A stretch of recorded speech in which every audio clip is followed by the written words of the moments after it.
Muito buenas tardes a todos os servos e servas de Deus, e aqui estamos para mais uma classe para nosso fortalecimento espiritual.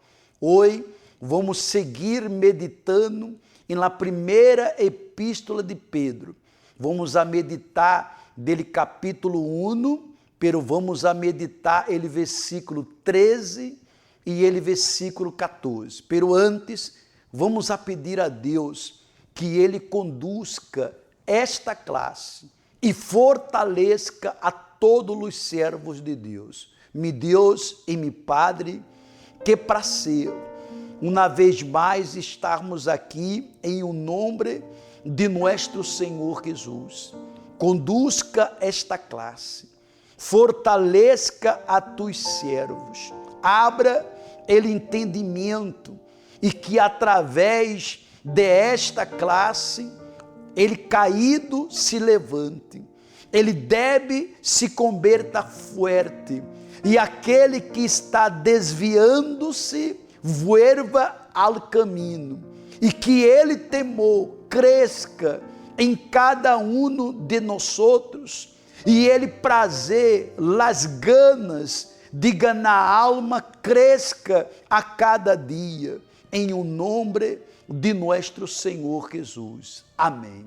Abra sua Bíblia no livro de la primeira epístola de Pedro, capítulo 1, versículo 13.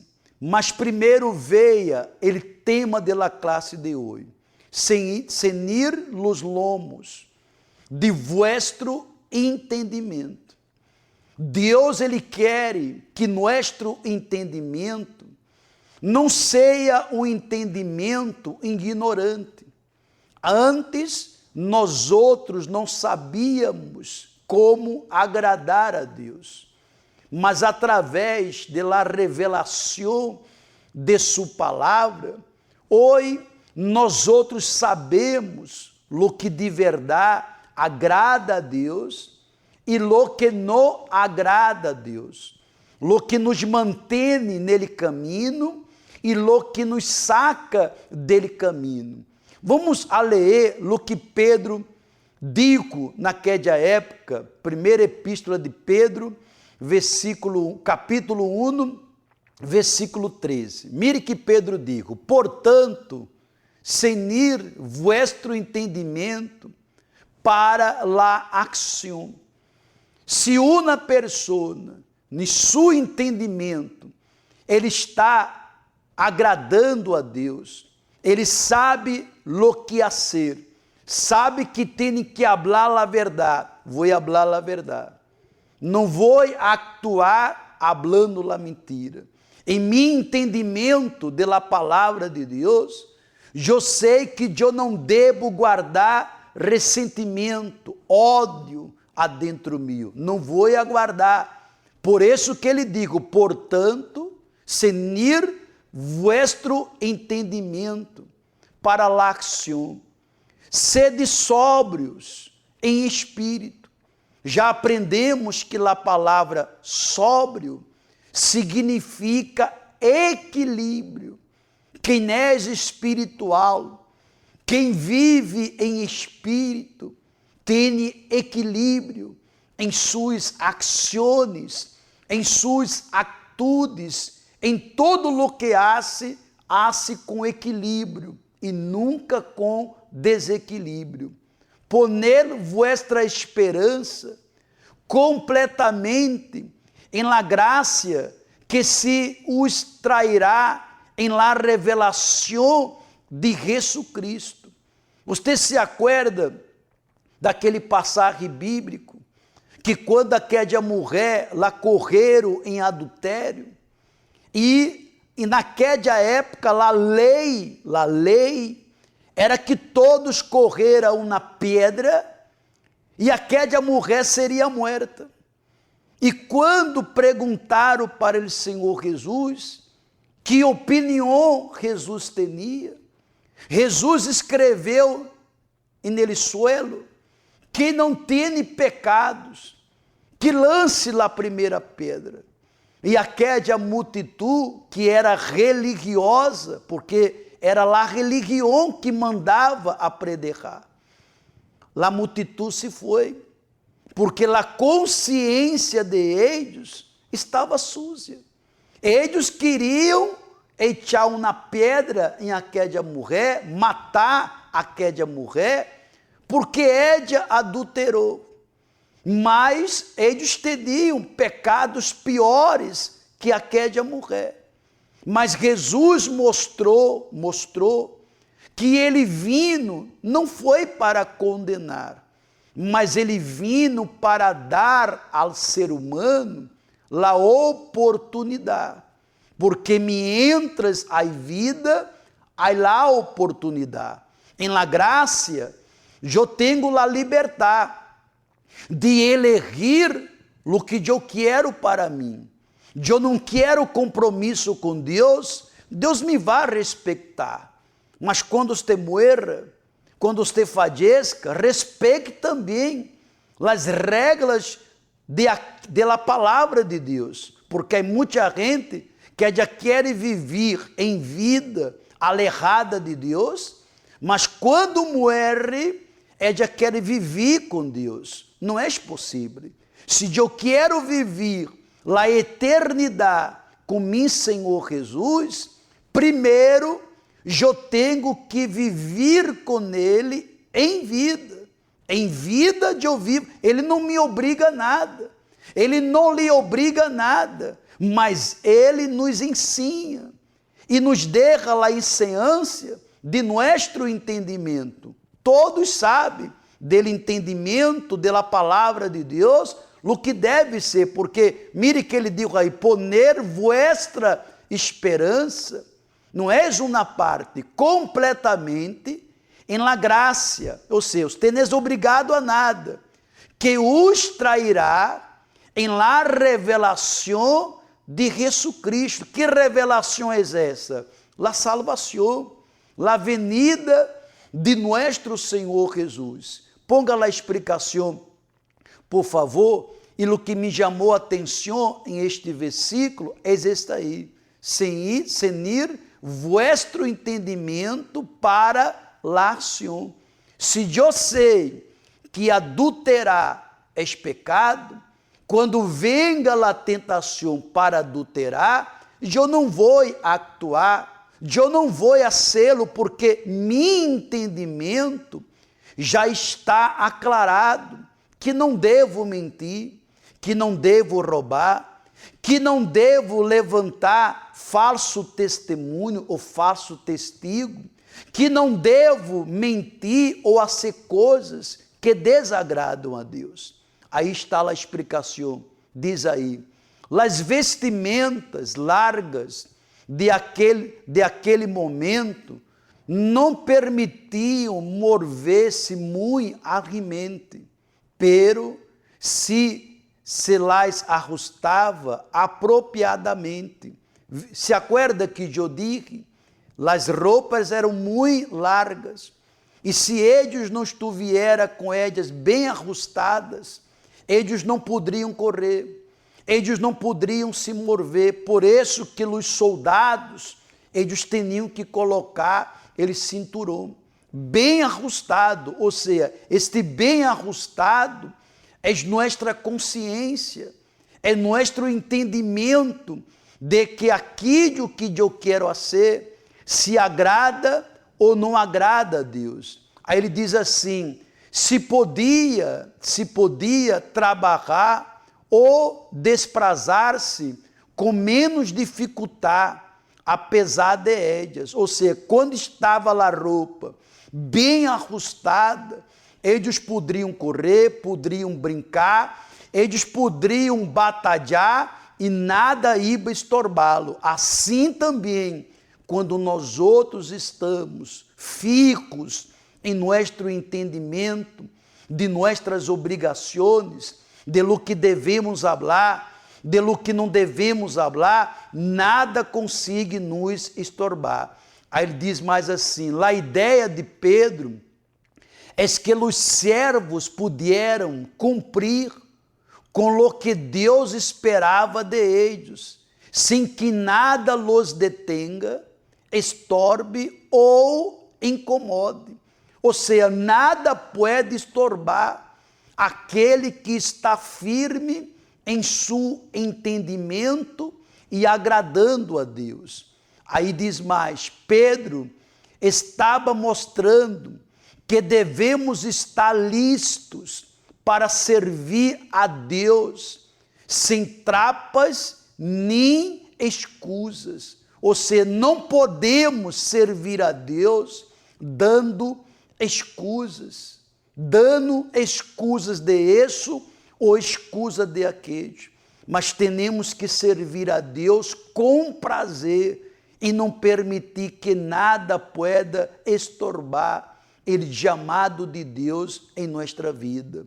Não permitamos que as preocupações deste mundo nos frenem. Quantos que antes eram dados, eram mais servos, mas começou a vir um montão de preocupação com o futuro, preocupação se vou a casar ou morrer solteiro, preocupação de isso, de aquilo, e através destas preocupações, ele mal começou a frenar a ação de muitos servos. Eu tenho preocupações, você tem preocupações, mas todo isso devemos entregar nas mãos de Deus. Eu tenho dito a Deus, meu Padre, a este problema, se eu me detengo para buscar solucionar este problema, eu vou deixar de fazer tua obra.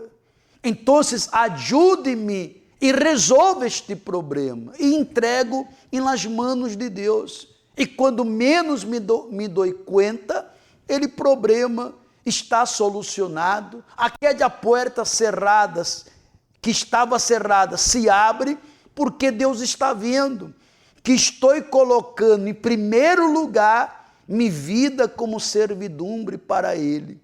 Aí ele diz mais assim, nem que os sofrimentos nos alertem de la meta a la que Deus nos chama. Eu fui chamado, você foi chamado, obreira, você foi chamado, obreiro, colaborador, você foi chamado para servir a nosso Deus. Que privilégio! Então, não podemos permitir que nada pueda estorbar ou frenar a ação de Deus em nossa vida. Quando há um pecado, quando há alguma coisa que suja a consciência, aquele servo que antes estava muito dedicado, é frenado. Ele se frena, não consegue ir mais adiante. Mas quando a consciência está limpa, quando uno se dá conta dele chamado de Deus, o que ele pode detener? Nada. Há um prazer em servir e ganhar alma. Aí diz mais, quando Pedro falou, sede sóbrios, ou seja, tenha equilíbrio, esta frase significa simplesmente ser equilibrados, ter domínio próprio. Não há aqui uma referência a abster-se de vinho ou qualquer outra bebida embriagante, sino a manter-se em uma postura correta ante as circunstâncias que nos toca a viver. Ou seja, quando ele diz ser sóbrio, ele não estava falando que aquelas pessoas estavam tomando algum vinho ou algum tipo de trago, mas ser sóbrios espiritualmente. Há muitos que se encontram embriagados, tomados por ele vinho dele mundo, dela vanidade, ele vinho dela dúvida, ele vinho dele pecado, que deixa muita gente sem equilíbrio. E as atitudes mostram que aquela pessoa não está sóbria, porque habla coisas, atua de uma maneira que um servo que está sóbrio não louaria. É isso que Pedro estava querendo explicar. A hora nele, versículo 14, ele diz assim, como hijos obedientes. Como hijos obedientes. Ou seja, se há hijos obedientes, há hijos desobedientes. Porque Lúcifer deixou de ser um anjo de Deus, simplesmente porque ele desobedeceu. Porque Adão e Eva saiu daquela proteção, daquela vida que Deus deu para ele, porque Adão e Eva tinham tudo. E a única coisa que Deus cobrou de eles foi lá obediência. Não coma deste fruto. Só isso. Deus não queria outra coisa de Adão e Eva. Deus apenas queria a obediência. E eles tomaram a decisão de desobedecer. O diabo sabe que a desobediência traz consequências terríveis. Eu nunca vi alguém desobedecer ou viver desobedecendo e todo lhe sair bem. Nunca vi.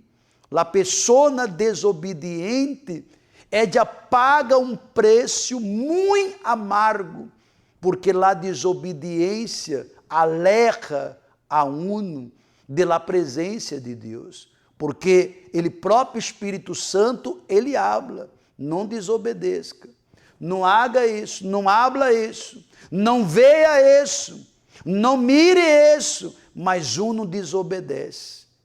Ele diz aí, como hijos obedientes, não os conformeis a los desejos que antes teníais em vuestra ignorância. Mire que Pedro diz, para uno não se conformar em viver mais em los desejos que tinha antes. Desejos que eu tinha antes, que eu lo hacía por causa de la ignorância que eu tinha, que não conhecia a verdade. Por não conhecer a verdade, eu vivia assim. Por isso que neste versículo me chamou a atenção esta parte, como hijos obedientes. Deus quer que cada um seja hijos obedientes. Se acorda quando Jesus chegou naquela terra e ele gadareno, que estava possuído pelos demônios, o que ele disse a Jesus? Por que vino atormentar-me, ó Hijo dele Deus vivo? Por que vino atormentar-me? Que tenho eu contigo, ó Hijo de Deus vivo? O diabo chamou a Jesus de Hijo de Deus. O diabo hasta permite que você prospere, que todo lhe saiga bem. O diabo não está preocupado em você realizar seus sonhos, mas o diabo está preocupado que uno seja hijo de Deus.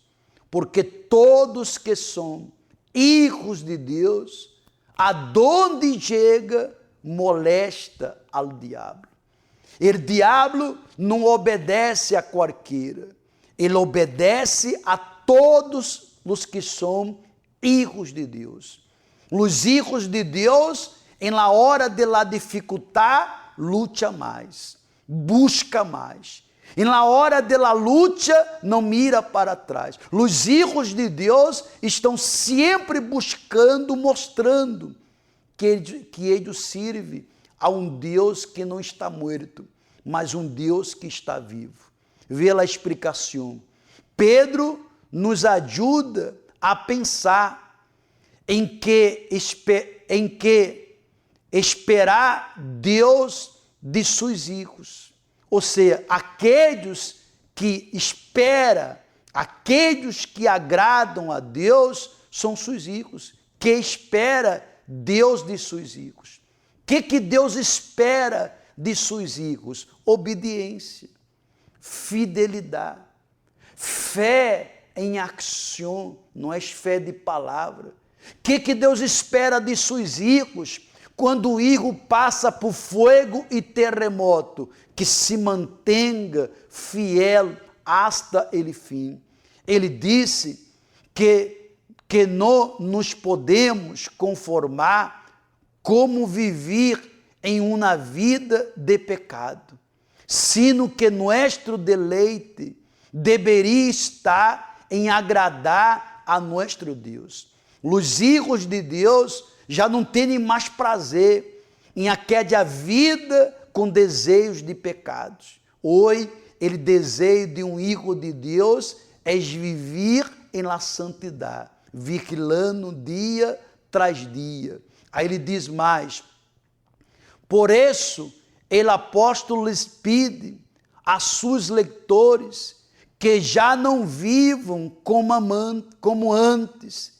Ele lhes disse: a los viejos desejos, los quais se opõem a Deus e, portanto, nos alejam de Ele. Então, Pedro estava ali explicando que nós outros não podemos, como hijos, viver desejando o que desejava antes, mas vivia cada dia rechaçando os desejos carnais e agradando ao Espírito Santo.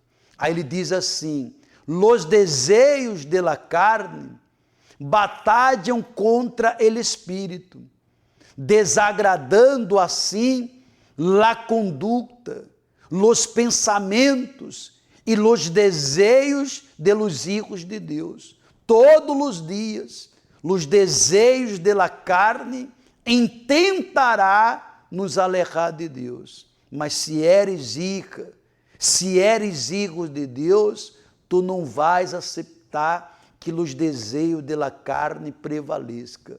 La conclusão lógica, então, pudera ser que, dado que nenhum hijo queira alejar-se, nem desobedecer, e menos defraudar a um padre amoroso. Quem é hijo não quer entristecer a seu padre, não quer defraudar a seu padre. Quem é hijo quer obedecê-lo hasta la muerte. Então, não devemos dar-nos arrastrar por los desejos de la carne. Não permita que os desejos de la carne lhe arrastre para o inferno. Não permita, porque se um dá permisso, la carne prevalece e destrói a vida de um. Nem permitir que nossa vida se desarrolle em função de tales desejos. Quantos que são prisioneiros de um maldito desejo chamado pornografia? Quantos? Quantos que são escravos de um maldito desejo de mandar foto desnuda ou desnudo para outra pessoa? São desejos carnais. E que desejos são estes que aleja um hijo de seu padre? Quantos que eram hijos? Hijos que estavam em la batalha, hijos que serviam a Deus em las buenas, em las malas, mas quando deram lugar aos desejos de la carne, deixaram de ser hijos obedientes para serem hijos desobedientes. Aí diz assim para terminar: nem tampouco dar-nos o luxo de viver em derrota frente ao pecado. Aprendemos em esta classe que devemos estar firmes em nosso entendimento, não nos deixar enganar pelos desejos da carne e sermos hasta la muerte hijos obedientes. Hijos que obedecem a seu Deus, hijos que desagrada ao mundo, amigos, quem queira, para agradar a Deus. Vamos agradecê-lo, e eu tenho a certeza que o Espírito Santo estará a cada domingo lhe fortalecendo. Não perda manhã e toda a semana, ele programa Obreiros em Foco. E também nos momentos que hacemos a oração com o senhor o bispo, 1/4 para as 10, que lo hacemos com fé para que as manos de Deus nos bendiga. Às 4 da tarde, todos aqueles que fazem parte da classe do CPO, não vá se olvidar de conectar-se, porque hoje teremos uma outra classe de CPO. Vamos falar com Deus. Mi Padre e mi Rei, eu lhe agradeço por estes momentos alimentando-nos em tu presença. Ele, Senhor, através de Pedro, nos ensinou em esta tarde que não podemos desprezar o que aprendemos, que não podemos desprezar o entendimento.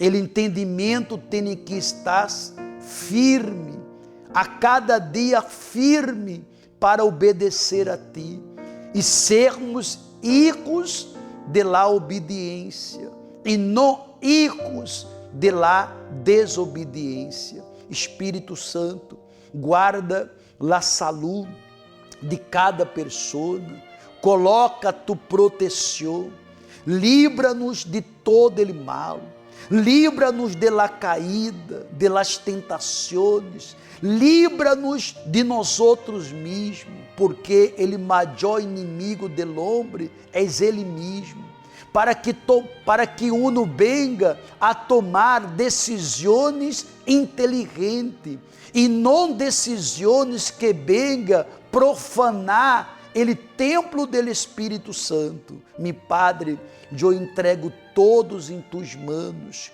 com as vestiduras blancas, com as vestiduras purificadas pela sangue de Cristo, e que a servidumbre de cada um esteja firme para agradar a ti, em nome de nosso Senhor Jesus. Amém e graças a Deus. Que Deus me los bendiga a todos os obreiros, obreiras e colaboradores. E quero, antes de finalizar, acordar a todos os obreiros que devemos colocar toda a nossa força para esse domingo agora, dia 30. Será o domingo dele reencontro. Para muita gente, um domingo de um encontro com Deus. Aqueles que todavia não tiveram um encontro. E para outros, será um domingo de um reencontro, reencontrar-se com Deus para que Ele pueda salvar a alma de cada pessoa. Vamos colocar toda a força para que domingo, os invitados que vão a venir, não apenas venham, mas que sejam salvos por Ele Espírito Santo, por a palavra de Deus. Que Deus me los bendiga a todos, cuide-se, esteja vigilando e não dê crédito aos desejos da carne. Viva a nova vida com Jesus e olvide-se e despreze a vida velha, porque agora nosso entendimento já não é um entendimento ignorante. Sabemos cumprir a palavra de Deus e ser hijos obedientes. Que Deus me los bendiga a todos e hasta próximo domingo.